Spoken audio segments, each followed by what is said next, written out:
Et tout de suite, le regard libre d'Elisabeth Lévy.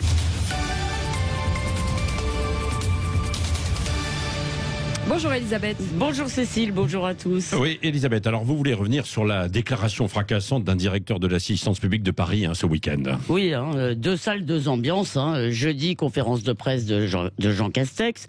Et il annonce qu'il n'annoncera rien. Il espère tenir avec le couvre-feu, dit-il. Et vendredi, c'est Bruno Rioux, directeur de crise de la PHP, qui convie les journalistes pour dire « Nous allons à la catastrophe ». Alors je cite « Je n'ai à proposer qu'un discours churchillien sur le sang et les larmes ». Alors un peu d'histoire, c'est une allusion au discours du 13 mai 1940.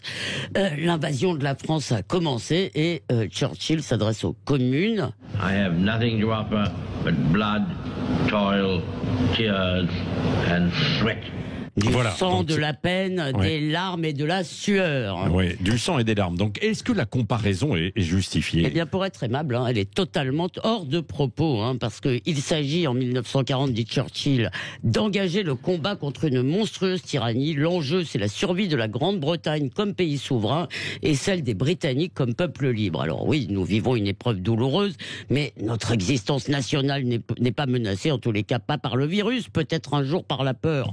Et si des libertés sont suspendues, il nous reste bien sûr les plus précieuses de pensée et d'expression qui étaient évidemment menacées en 1940.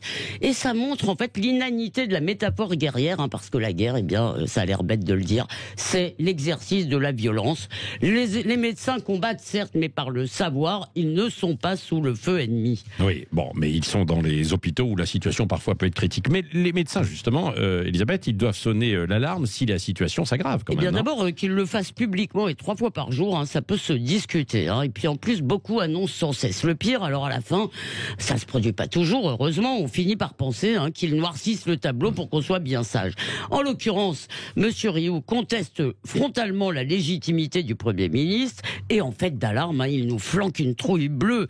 Car ce qu'il dit, cette phrase, la situation est terrorisante. On n'imagine pas Churchill dire terrorisante.